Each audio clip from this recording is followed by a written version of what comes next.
Hi friends, சுண்டல் மசாலா செய்ய போகிறேன் ரோட்டுக்கடை ஸ்டைலில். வாங்க பார்க்கலாம். ஸ்டவ் ஆன் பண்ணிக்கோங்க. கடாய் வச்சுருக்கேன். ஆயில் ஊற்றிக்கோங்க. 2 ஸ்பூன் அது ஊற்றிருக்கேன். அடுப்பு சிம்லேயே இருக்கட்டும். மிக்சியில் அரைக்க வேண்டியதில் அரைச்சிக்கலாம். 2 பச்சை மிளகாய், 2 பெரிய வெங்காயம் போட்டிருக்கேன், 3 தக்காளி போட்டிருக்கேன் கட் பண்ணி.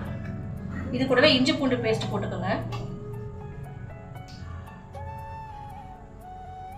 1/2 ஸ்பூன் போதும். இதெல்லாம் பேஸ்ட் அரைச்சிக்கோங்க. நம்ம அரைச்ச வெங்காயம், தக்காளி, பச்சை மிளகாய் எல்லாத்தையும் இதில் போடலாம். நல்லா குக் பண்ணிக்கோங்க. குழம்பு மிளகாத்தூள் போட்டுக்கோங்க. வீட்டு மிளகாத்தூள் தான் இது.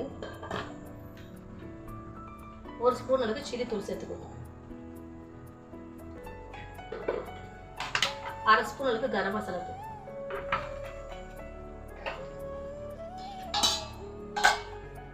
நல்லா வதக்கிக்குங்க. வேக வச்ச பட்டாணியை இதில் போட்டுக்கலாம். நான் வெள்ளை பட்டாணி போட்டிருக்கேன் பாருங்க.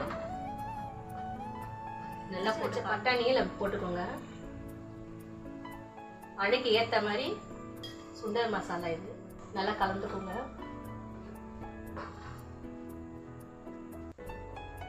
நம்ம அரைச்ச தண்ணி மீதி இருக்குது, இதில் ஊற்றிக்கலாம்.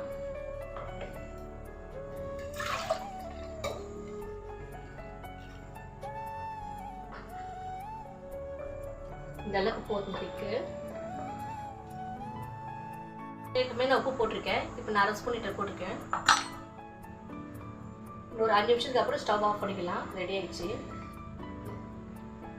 ஒரு 5 நிமிஷம் போட்டுக்கலாம்.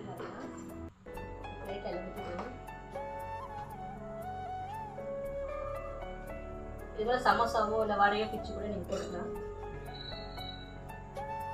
இதுக்கு மேலே ஆனியன் கட் பண்ணி போட்டுக்கலாம் குட்டி குட்டியாக. துருவிய கேரட்டு,